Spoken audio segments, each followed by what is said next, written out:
बिस्मिल्लाहिर्रहमानिर्रहीम रब्बि इश्रह ली सदरी व यस्सिर ली अमरी वहल उक़दतन मिन लिसानी यफ़क़हू क़ौली। अल्लाहुम्मा सल्लि अला सय्यिदिना मुहम्मदिन नबिय्युल उम्मी व अला आलिहि सहाबिहि बारिक वसल्लम। रज़ीतु बिल्लाहि रब्बन व बिल इस्लाम दीनन व बि सय्यिदिना मुहम्मदिन नबिय्यन व रसूला। ला इलाहा इल्लल्लाहु मालिकुल हक़्क़ुल मुबीन मुहम्मदुर रसूलुल्लाह सादिकुल वादिल अमीन। Ladies and gentlemen, today we have to discuss the administrative law code number 506, and the chapter we are discussing is relating to human rights, fundamental human rights granted by the citizens of Constitution to the citizens of the Pakistan. We have already seen the rules regarding given in section 199, section 25,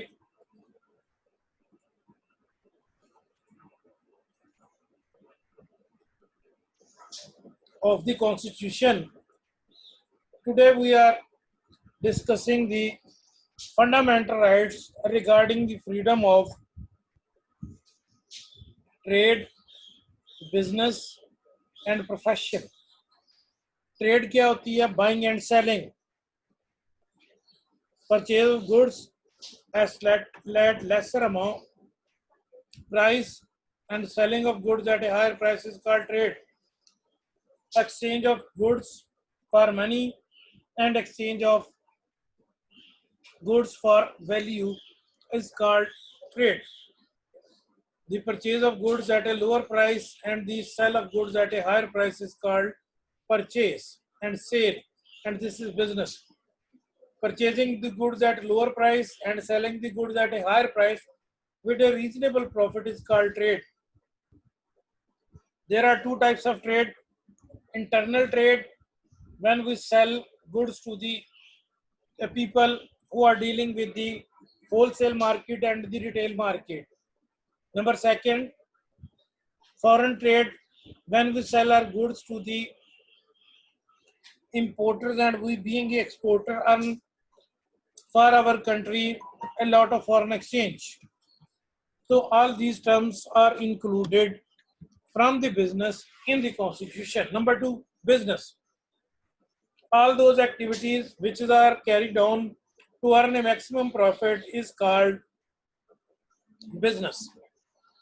There are three types of business. Number one, sole tradeship, when one person is carrying on the business and by making trade activities for the purpose of earning profit.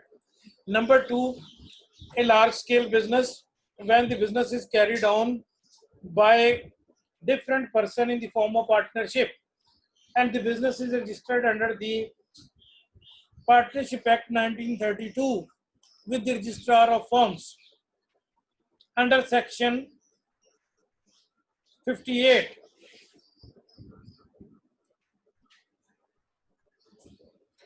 The business of firm registration is optional. You may carry on your business being an unregistered firm and you may carry on a business being a registered firm. If you are a registered firm, you seek a lot of benefit from the government. You have to open account with the commercial bank for carrying on trade activities. You have to seek for the national tax number in the name of business. Minimum 2 and maximum 20% can join a partnership business. All those people who are joining the partnership agreement are signatory to the partnership agreement. Those are partners. Individually they are called partners and collectively they are called firm. When you are carrying on a business of banking being a partnership, then minimum 2 and maximum 10% can join your business. A person having contractual capacity, that is age of 18 years. Number two, the lawfulness of capacity. And number 3, not disqualified by law, can become the member of a partnership. So business, all those activities which are carried on to earn maximum profit is called business. First is sole tradeship, second is partnership, and third is company. Company is an artificial person created under law under the Companies Act 2017 2017 के तहत. इससे पहले it was registered under the Companies Ordinance 1984 to latest amended. It is registered now under the Companies Act 2017. जिसमें latest amendment have been made many times by the government of the country. What next? Profession. Profession means any skill which you personally possess and the professing your skill into service. For example, a doctor is a profession, a lawyer is a profession, a teacher is a profession, an engineer is a profession, a business executive is a profession, a CEO or running a multinational company is a profession, carpenter is a vocation, that is not profession. When you have to carry on your intellectual abilities to carry on certain business activities, you have to carry on service to earn your livelihood, then such position is called your profession. So government of Pakistan, with the help of Constitution of 1973, have granted equal freedom of trade, equal freedom of business, and equal freedom of profession to all its individuals. तमाम लोगों को ये आज़ादी हासिल है. इससे पहले मैंने इन तीनों की डेफिनेशनें आपको बताई. इनको आपने समझना भी है और आपने याद भी रखना है. आते हैं आर्टिकल 18 की तरफ. क्या कहता है article 18? Article 18 of the constitution 1973 provides that having regard to such prerequisites or criterion, if any, as may be prescribed by law, every citizen shall have the right to enter upon any permitted by law career or occupation and to conduct any lawful buying and selling or business. Christian जो हैं वो liquor वगैरह use करते हैं अपने मजहब के मुताबिक, नॉन मुस्लिम, तो उनको ये बिजनेस करने की भी इजाजत है. Being a Muslim, according to the Hudud Ordinance 1980, no Muslim can sell and buy wine in Pakistan. नशे की और ये शराब वगैरह की बाइंग सेलिंग नहीं हो सकती. बाकी इसके अलावा कॉन्स्टिट्यूशन में हर प्रोफेशन अडॉप्ट करने की इजाजत है. कौन सा प्रोफेशन? जरा गौर से सुनिए कॉन्स्टिट्यूशन का article number 18. Any permitted by law, कोई भी जिसकी इजाजत आपका कानून देता है, आप वो प्रोफेशन ज्वाइन कर सकते हैं. आप पे पाबंदी कोई नहीं, आप जब चाहें वो प्रोफेशन यूज कर सकते हैं. गवर्नमेंट को इस पे कोई इतराज कोई नहीं. आप उस प्रोफेशन को यूज कीजिए, आप प्रोफेशन को, सारे मामले को देखिए. आपको कोई इस तरह की सूरत हाल का सामना कोई नहीं. तो ये पाकिस्तान के सिटीजन को आज़ादी है कि भाई वो जब चाहें अपने ये सारे काम कैरी ऑन कर सकते हैं. इसमें उनके लिए कोई किसी किस्म की भी पाबंदी नहीं. पाबंदी क्यों नहीं? क्योंकि वो पाकिस्तान में लाहौर, कराची, पेशावर, किसी भी शहर के अंदर वो जाके ऐसा बिजनेस कैरी ऑन कर सकते हैं. उन्हें रोक टोक कोई नहीं. पाकिस्तान का कॉन्स्टिट्यूशन उन्हें ये इख्तियार देता है कि जहां मर्जी जाकर ये कारोबार अपना करें. बात को आगे बढ़ाते हैं. सेक्शन नंबर 18 के fundamental rights of freedom, business and profession. The sense of fundamental right. अब आपको ये चीज एक बात क्लियर होनी चाहिए कि ये तीसरा चैप्टर है जो हम फंडामेंटल राइट्स के बारे में बात कर सकते हैं. इससे पहले fundamental right of education, fundamental right of religion, fundamental right of property, fundamental right of living, fundamental right, सारे के सारे जो ह्यूमन राइट्स ग्रांट किए हैं कॉन्स्टिट्यूशन ने, उसके ऊपर हम सारी डिस्कशन इस वक्त कर चुके हैं, कोई उसमें से रह नहीं गया, और बाकी जो है वो सारे के सारे आ रहे हैं, बाई वन उनको डिस्कस किया जाएगा। जब हमने ट्रेड की बात करनी है या बिजनेस की बात करनी है या प्रोफेशन की बात करनी है, तो इसमें क्या फ्रीडम है?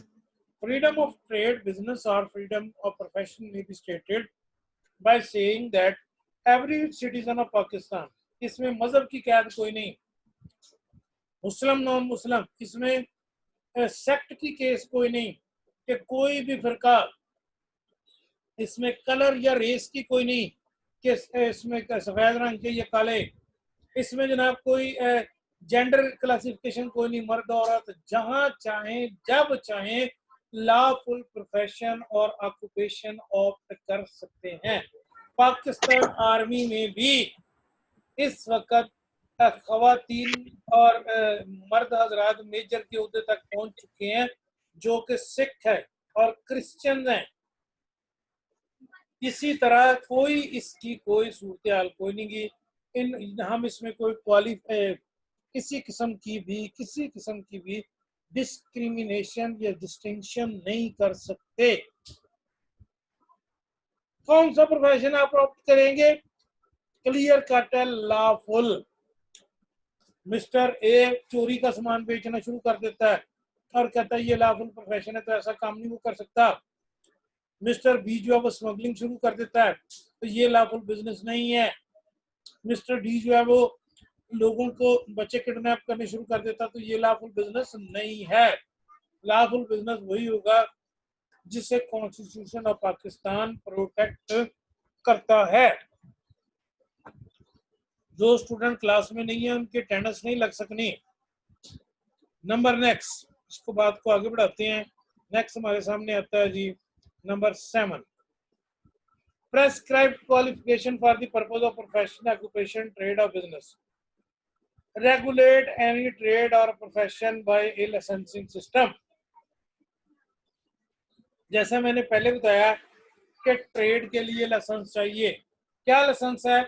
CNIC number, computerize ID card और आपका वैलिड एड्रेस जिस पे आपका बैंक अकाउंट ओपन हुआ हो।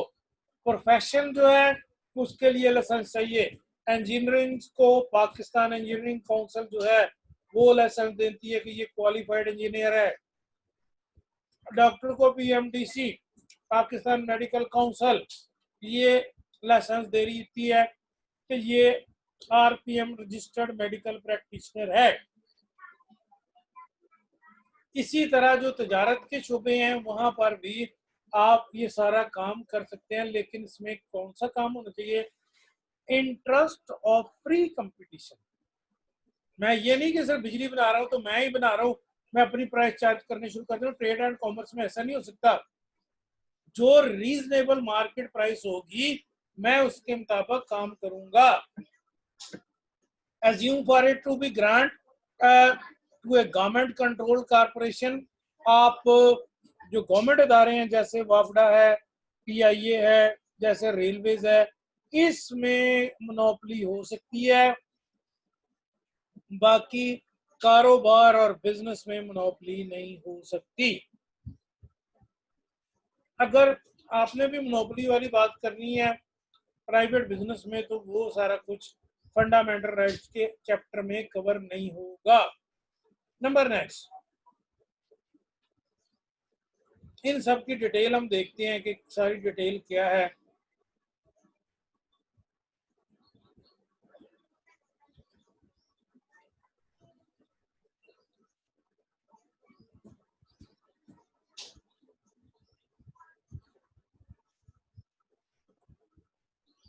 लॉफुल क्या चीज है?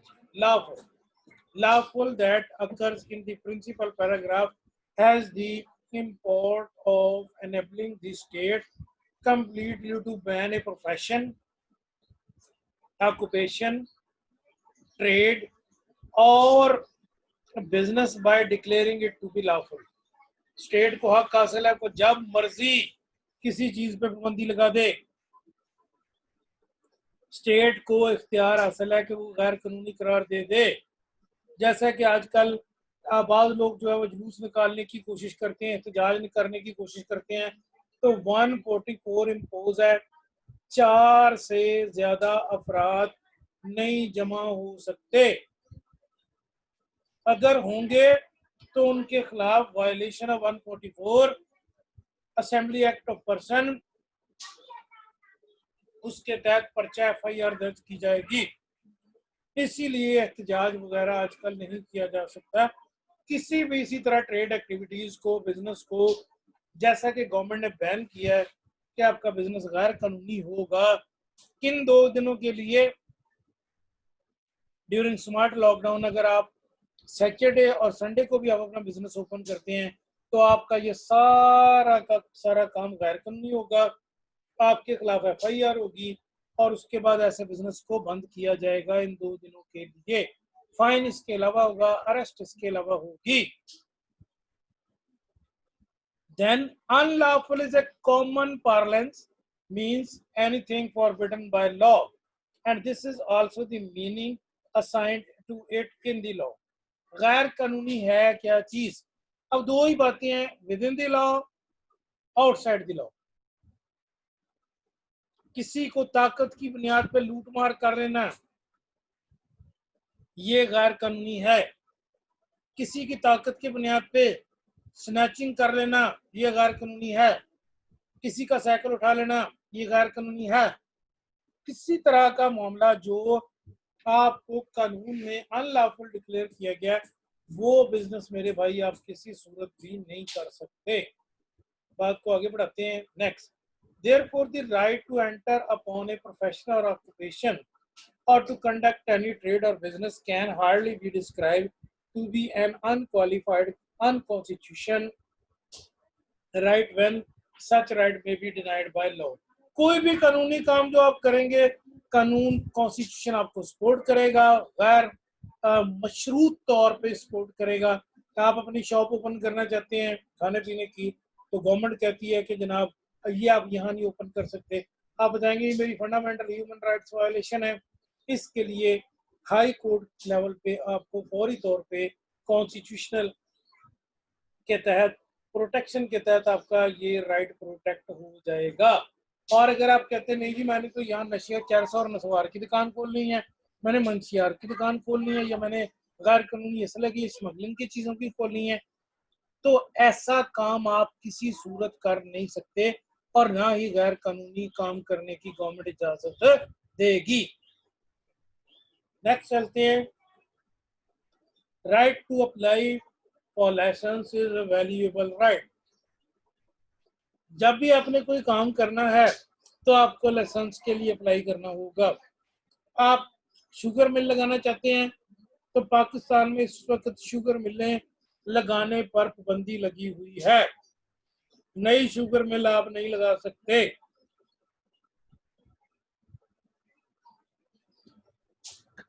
नहीं लगा सकते क्योंकि गवर्नमेंट ऑफ पाकिस्तान ने इसको बैन किया हुआ है। जितनी शुगर मिलें मौजूद हैं इतनी ही काफ़ी हैं, नई नहीं। इसी तरह किसी भी शुगर मिल का हेड ऑफिस एक शहर से आप दूसरे शहर मुंतकिल नहीं कर सकते, उसकी प्लेस चेंज नहीं कर सकते। ये भी मियां नवाज शरीफ वाले केस में लाहौर हाई कोर्ट ने रमजान शुगर मिल को लोधरा मूव करने की इजाज़त नहीं दी थी, क्योंकि दूसरी पार्टी ने प्ली ली कि जनाब वहाँ पर कॉटन काश्त हो रही है, अगर ये शुगर मिल वहाँ पर चली जाएगी तो शुगर मिल के जाते ही वहाँ पर जो गन्ने की काश्त है वो शुरू हो जाएगी और कॉटन जो है वो इंडस्ट्री तबाह हो जाएगी। तो इसको रोका जाए। गन्ना तो कहीं भी काश्त हो सकता है, लेकिन लोधरा मेलसी वगैरह में कॉटन की काश्त को हम रोक नहीं सकते, वरना हमारे लिए मसाइल खड़े होंगे और उसकी चीज़ में कमी आएगी। तो ये चीज़ है। आगे क्या फिर मजीद कंटिन्यू करते हैं। This state therefore may be law directing, और उसके बाद वो क्या है जनाब, इस पे जो रेस्ट्रेंट है वो प्रोफेशन का और उसके बाद बारिंग का लाइसेंस जारी करने का उसे देखेगी और देखेगी किस जगह, डिटरमिन द प्लेस, किस जगह, वेयर, कब और किस वक्त आपको ये बिजनेस करने की इजाजत दी जा सकती है। But the right to apply for licence is not a fake. आप जब मर्जी लाइसेंस के लिए अप्लाई कर रहे हैं, लेकिन इसकी इजाजत देना या ना देना कोई काम नहीं।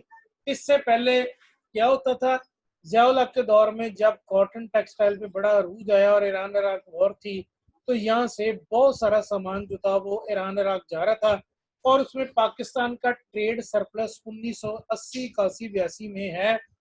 इसके अलावा आज तक कभी भी पाकिस्तान का ट्रेड सरप्लस नहीं आया।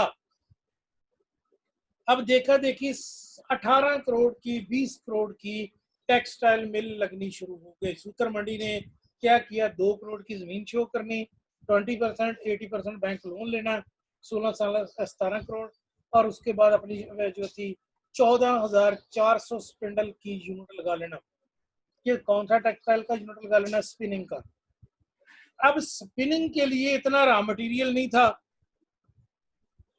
जब ज़ियाउल हक की डेथ हुई तो उस वक्त सिर्फ 90 में फैसलाबाद में 100 के करीब पब्लिक लिमिटेड कंपनी जो टेक्सटाइल के शोबे में थी वो बंद हो गई।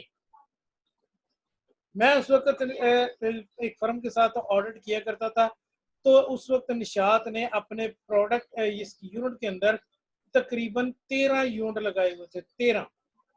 लाइसेंस अप्लाई करना आपका हक है, रिफ्यूज करना ना करना गवर्नमेंट की पावर है, आप इसको चेंज नहीं कर सकते।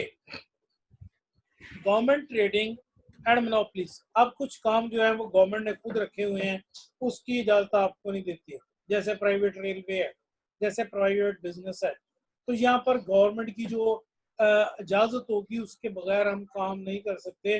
गवर्नमेंट ने कुछ शुबों में ऐसा मोनोपली क्रिएट की हुई है, उसकी परमिशन शायद वो नहीं दे सकते।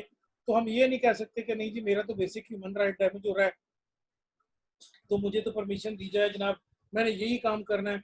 इसकी अमेरिका वगैरह में इजाजत है, पाकिस्तान में नहीं। Clause C of proviso of 18 article Pakistan Constitution that says that the government or a government control corporation have a monopoly in any trade, जैसा कि यहाँ पर रेलवे में है, जैसा कि यहाँ पीआई में पहले थी, अब तो बहुत सारी एयरलाइंस आ गई हैं। जैसा इससे पहले हम देख रहे थे बिजली में, अब आपदा में है, अब बहुत सारी प्राइवेट कंपनियां भी आ गई हैं, उन्होंने कंपनी बना दी हैं, वो सारी की सारी ग्रिड प्रोड्यूस करके सेंट्रल ग्रिड नेटवर्क को बेचे हैं, वहां से बिजली फिर वो सारे मुल्क के अंदर सप्लाई होती है।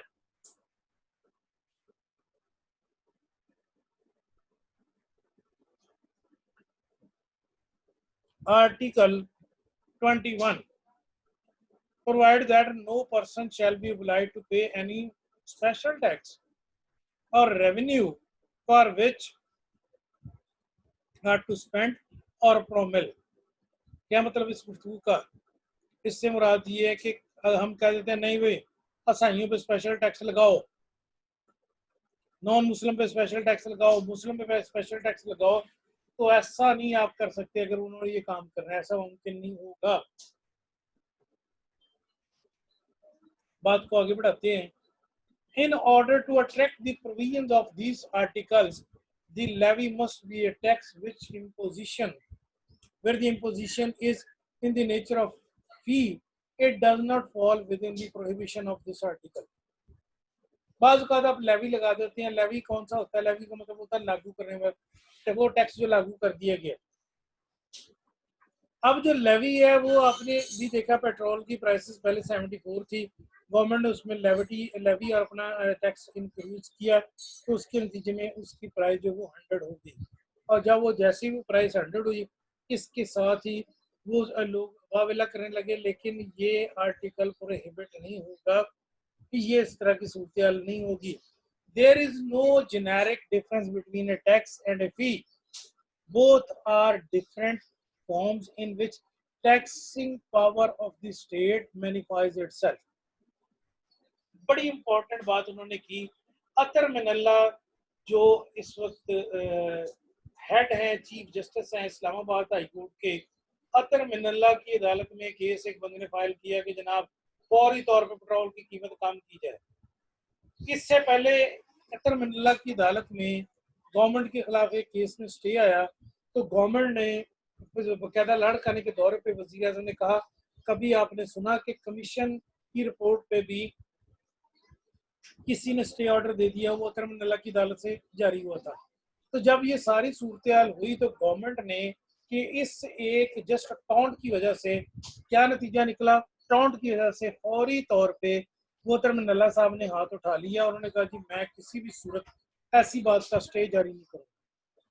तो ये पेट्रोल का उन्होंने कहा जी ये गवर्नमेंट का फैसला है, अगर गवर्नमेंट को जरूरत है तो गवर्नमेंट कर ले, नहीं तो ना सही लोग वाविल्ला करें, इस पे हम कोई काम नहीं कर सकते। हर काम में कोई मुदाखलत नहीं हो सकती। फी लगाना है या टैक्स लगाना है, दोनों की जेनेरिक ये जो स्टेट है वो एक ही है, यानी गवर्नमेंट नहीं लगाना है। किस पे लगना है? चीज पे ही लगना है। किसने पे करना है? लोगों ने पे करना है। ये सारी इसकी सारी सूरत हाल होगी। आगे बात को बढ़ाते हैं। The tax is undoubtedly in the nature of compulsory extraction of money by a public authority for public purposes, the payment of which is imposed by law. Tax is a common burden and the only return which the taxpayer gets in is the participation in the common benefit of the state. सारे common government के जो खर्चे हैं उसने tax चलाने के लिए collection तो करनी है। इस वक्त कोई 500-600 अरब रुपया FBR की ने कम कलेक्ट किया है। उस पर चेयरमैन बिलावल ने कहा जी कि FBR जो है उसने हमारा पट्टा पा दिया, तो FBR ने टैक्स सही कलेक्ट नहीं किया। तो ये सारी सूरत हाल है। हमें ये बात जरा ठंडे दिमाग से सोचनी होगी कि अगर हम लॉकडाउन नहीं करते तो डेथ्स बहुत ज्यादा होती। अगर लॉकडाउन हमने किया, लोगों को डराया, समझाया, एजुकेट किया, उनको मजबूर किया कि जब आपने लोगों को मजबूर किया कि भाई ये सारा काम समझे, ये इम्पोर्टेंट है, कोरोना आपकी जान ले सकता है, तो लोगों को बात समझ में आई। अब इंडस्ट्री भी बंद हो गई, लोग भी अनएम्प्लॉयड हो गए, तो भाई टैक्स किसने देना है? कोई ट्रेड एक्टिविटी होगी तो टैक्स देंगे। पीछे रह गए सर्वेंट गवर्नमेंट के और प्राइवेट, तो उनको सैलरियां जो मिल रही हैं उस पर वो टैक्स ले रही है गवर्नमेंट। तो गवर्नमेंट ने ये टैक्स जो है वो इस तरह देखना कि काम करने पे होगा, बगैर काम करने पे टैक्स नहीं लग सकता। तो फी और दोनों में फर्क है। टैक्स जो होता है वो इनकम पे लगता है, फी जो होती है वो प्रोडक्ट की कीमत पे लगती है। टैक्स आमदनी वाला देता है, मसलन इनकम टैक्स है, डायरेक्ट टैक्स तो ये 4 लाख से ऊपर वाला देगा सालाना, और अगर इनडायरेक्ट टैक्स है तो हर बंदा देगा। जो फी होती है वो किसी सर्विस पे खसूसी तौर पे लागू होती है, किसी चीज के ऊपर खसूसी तौर पे लागू की जाती है। Jurisdiction of high court, provision of article 199 are not confined to the cases where the person against whom the order is proposed to be passed by the performing judicial or quasi-judicial function, administrative or executive authority also fall within the orbit of the jurisdiction conferred by upon it by the। उन्होंने बड़ी clear कर दी बात कि high court भी access रखता है ऐसे order pass करने के लिए जो अदालती और नीम अदालती होंगे, और इसी तरह एडमिनिस्ट्रेटिव और एग्जीक्यूटिव अथॉरिटीज के भी कुछ पावर्स होती हैं, उसके तहत वो भी ये काम कर सकते हैं। किसी किस्म की कोई पाबंदी नहीं। ये नहीं हम कह सकते कि जनाब ये पाबंदी है तो इन्होंने ऐसा क्यों किया, ये टैक्स क्यों लगा, ये क्या चीज है, ऐसा नहीं हम क्लेम कर सकते। ये बात हमें यहाँ पर समझनी होगी। आगे रिट, अगर आपका राइट वायोलेट होता है तो आप गवर्नमेंट के किसी इदारे के खिलाफ भी रिट पिटीशन फाइल कर सकते हैं। एमडी ताहर साहब एक लाहौर हाई कोर्ट के वकील थे, उनकी वजह शेर मरहूम की ये थी कि ज़ियाउल हक के दौर में हेलमेट को मोटरसाइकिल के लिए लाजमी करार दे दिया गया, तो उन्होंने हेलमेट के खिलाफ रिट दायर कर दी। तो जब रिट दायर की तो उनकी मशहूरी यहीं से हुई कि हेलमेट पहनना जरूरी नहीं, बाद में गवर्नमेंट ने कंपलसरी कर दिया। उसके बाद उन्होंने पाकिस्तान की हिस्ट्री में इतनी ज्यादा रिट दायर की हैं, सरकारी इदारों के खिलाफ के उनका रिकॉर्ड है, मरहूम का रिकॉर्ड है कि सबसे ज्यादा रिट्स उन्होंने दायर की हुई हैं। सेक्शन नंबर 199 जो है बड़ा वाइड है and has been introduced to correct the action of the government functionaries which suffer either from the jurisdiction or excess of jurisdiction.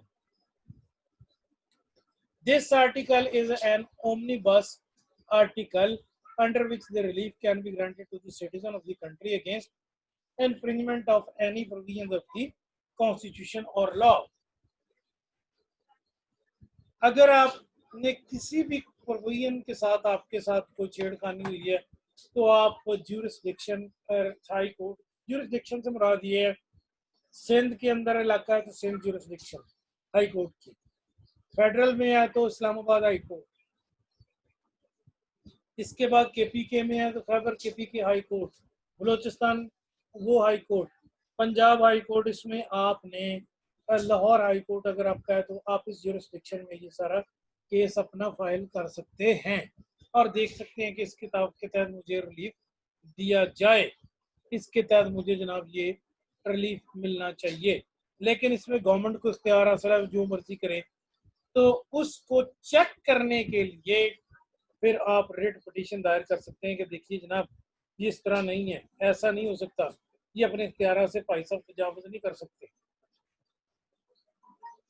अगर आप कोई भी बंदा इसे अपने इख्तियार से तजावुज़ करने की कोशिश करता है तो उसके लिए नुकसानदेह वो बात होगी। आगे आते हैं, writ petition of the high court. If the citizen of the country are deprived of the guarantee given to them under the constitution illegally और not in accordance with the law then the article can be revoked for redress. अच्छा जी, क्या सारी सूरत हाल जी, अगर किसी बंदे के साथ कोई उसका हक जो है उसकी तलफी हुई है तो हाई कोर्ट उसकी बहाली कर सकती है, उसको वो महरूमी जो उसके राइट से महरूम किया है किसी भी सरकारी इदारे में तो उसके अंदर वो सारी चेंज लाई जा सकती है। बात को आगे बढ़ाते हैं। High court on the application of an aggrieved party has power to make an order for directing a person performing, a person से क्या मुराद है, कोई बंदा, कोई गवर्नमेंट इदारे का सरबराह, कोई जनाब और इसी तरह का इदारा जो हाई कोर्ट की जुरिसडिक्शन में फॉल करता है और उसने किसी के राइट को वायलेट किया है तो कोर्ट ऐसे कॉन्स्टिट्यूशनल ऑर्डर जो है वो पास करने के लिए बिल्कुल तैयार है कि जनाब इसको इसका राइट जो है वो दिलवाएंगे और दिया जाए और इसके मुताबिक ही सारी इसकी रिलीफ या तशफ़ी की जाएगी। दोबारा देखते हैं सारे आर्टिकल को जिसमें हमने 18 पे बात की कि कोर्ट के जरिए राइट की प्रोटेक्शन हो सकती है। फंडामेंटल राइट के हवाले से चौथा चैप्टर है जिसमें हमें नजर आता है कि हर बंदे को प्रॉपर्टी के हवाले से, हर बंदे को ट्रेड के हवाले से, हर बंदे को प्रोफेशन के हवाले से ये इख्तियार हासिल है कि तो अपना कोई भी काम कर सकता है जो उसकी फ्रीडम के मुताबिक उसे काम करने की इजाज़त है और इसमें कोई बंदा, कोई सरकारी इदारा मुदाखलत नहीं कर सकता। अगर कोई सरकारी इदारा या कोई शख्स मुदाखलत करने की कोशिश करता है तो फिर हम देखते हैं कि जनाब फंडामेंटल राइट की वायलेशन होगी। ये फंडामेंटल राइट जो है अगर इसको आपने लिखना है तो इसमें दो चीज़ें हैं कि जब मैंने पहले भी आपके साथ बताई थी आपको और दोबारा बता रहा हूँ, you come with clean hands, equity base पे आप आएंगे, क्लीन हैंड के साथ आप आए और उसके मुताबिक आप सारा काम यहाँ पर करें। अगर आप क्लीन हैंड के साथ नहीं आते, अगर ये सारा मामला आप इसके साथ नहीं लाते तो फिर आपके लिए मसाइल होंगे। उन मसाइल के हल को देखने के लिए हमें ये चीज़ देखनी पड़ेगी कि जब आप लाइसेंस देने जा रहे हैं तो क्या काम गैर कानूनी तो नहीं, जब आप किसी की मेंबरशिप के लिए अप्लाई कर रहे हैं तो गवर्नमेंट के लिए वो गैर कानूनी काम तो नहीं, या गवर्नमेंट की उसने परमिशन दी हुई है या परमिशन नहीं दी हुई। लॉफुल हर वो काम है जिसकी कॉन्स्टिट्यूशन इजाज़त देता है, अनलॉफुल हर वो काम है जिसको वायलेट करने की, जिसको करने की इजाज़त नहीं और कॉन्स्टिट्यूशन उसकी इजाज़त नहीं देता। जब भी आप एंटर होना चाहते हैं किसी प्रोफेशन में तो लॉफुली आप एंटर हो सकते हैं। अनक्वालिफाइड सपोर्ट होगी कॉन्स्टिट्यूशन की इस आर्टिकल की आपके राइट को प्रोटेक्ट करने के लिए। और अगर आप गैर कानूनी काम में आना चाहते हैं तो किसी सूरत आपको कोई सपोर्ट उसकी नहीं मिल सकती और कॉन्स्टिट्यूशन आपकी कोई सपोर्ट उसमें करने को तैयार नहीं। अब इसमें यह है कि जब आप किसी वैल्यूएबल राइट के लिए, किसी स्टे के लिए अप्लाई करते हैं तो लाइसेंस के लिए अप्लाई करना आपका हक है, लेकिन उसकी मंजूरी लेना वो गवर्नमेंट की सूरत हाल है। अब गवर्नमेंट ऐसे किसी लाइसेंस की इजाज़त नहीं देगी जो गवर्नमेंट समझती है कि ये हम काम कर रहे हैं, यानी गवर्नमेंट खुद काम कर रही है और अगर ये मोनोपोली में आता है, ये हम किसी और को करने की इजाज़त नहीं दे सकते। इसी तरह गवर्नमेंट जो है जब वो ये फील करती है कि जनाब इसने वायलेशन की है अपने लॉफुल शोबे से, तो फिर गवर्नमेंट वो लाइसेंस रिवोक भी कर सकती है। गवर्नमेंट की जो ट्रेडिंग मोनोपलीज हैं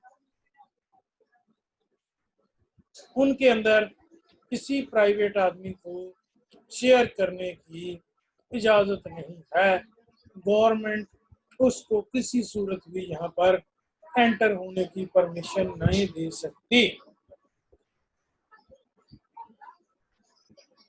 आर्टिकल 21 जो है वो टैक्सेशन के हवाले से है कि गवर्नमेंट को खसूसी टैक्स नहीं लगाने की इजाज़त किसी खास बंदे के ऊपर, किसी खास इंडस्ट्री के ऊपर। तो इसमें अगर गवर्नमेंट ऐसा करती है तो आप उसमें गवर्नमेंट के खिलाफ रेट पिटीशन में जाके वो सारा मामला जो है वो देख सकते हैं।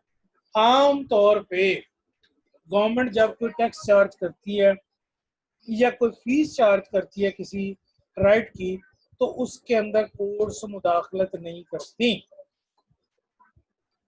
That is a source of revenue. जैसा कि 100 रुपए के कार्ड के ऊपर 25 रुपए कट रहे थे, तो बाबे रहमत जो उसके चीफ जस्टिस था, उन्होंने नोटिस लिया और उसके बाद वो कटना शुरू हो गए। बाद में ये पता चला कि जिन जिन वो जा कहाँ रहे थे, वो कुछ तो कंपनी के पास जा रहे थे, मोबाइल कंपनियों के पास, और कुछ गवर्नमेंट को टैक्स की सूरत में आ रहे थे। तो कुछ जो गवर्नमेंट को टैक्स की सूरत में आ रहे थे उनमें सारे का सारा प्रॉब्लम गवर्नमेंट ने देखा कि हमारा तो रेवेन्यू कम हो गया। तो गवर्नमेंट की इस पॉलिसी में बजाय इसके कि कोर्ट रिलीफ का बायस बनती है, कोर्ट मुसीबत का बायस बन गया और बाद में फिर वो 84-85 रुपए तक अलाउ हुआ और फिर कुछ बाकी टैक्सेस जो थे वो हुए। अच्छा जी, इसी तरह सूबाई हाई कोर्ट की ये जुरिस्डिक्शन है, वो किसी ऐसे मामले में मुदाखलत कर सकता है, कोई इसमें पाबंदी उसको नहीं है, ना कोई ऐसी सूरत। नेक्स्ट ये है कि अगर कोई सिटीजन इससे ज़्यादा काम करता है तो उस सारे मामले में हाई कोर्ट जो है मुदाखलत कर सकती है। यहाँ तक आज इसको रखते हैं। हमें यूनिवर्सिटी की तरफ से भी इंस्ट्रक्शन है और आपको भी मेरी गाइडेंस यही है, स्टे होम, स्टे सेफ, बाहर ना निकलें और उसके बाद किसी भी सूरत में जो SOPs अगर मजबूरी में जाना पड़ता है तो SOPs की वायलेशन ना करें। अगर आप वायलेशन करेंगे, अगर आप किसी भी सूरत में वायलेशन करते हैं तो वो आपके लिए ठीक नहीं है, आपकी सेहत के लिए ठीक नहीं है। God bless all of you. अल्लाह ताला सब लोगों के लिए बेहतर करे। यूट्यूब पे ये चैनल में मेरा ये लेक्चर मौजूद है। जिन लोगों ने चैनल सब्सक्राइब नहीं किया तो फौरी तौर पे इसे सब्सक्राइब कर लें ताकि जैसे ही आपका लेक्चर वहाँ अपलोड हो आप तक इंफॉर्मेशन आ जाए। God bless all of you. Thank you so much. अस्सलाम वालेकुम।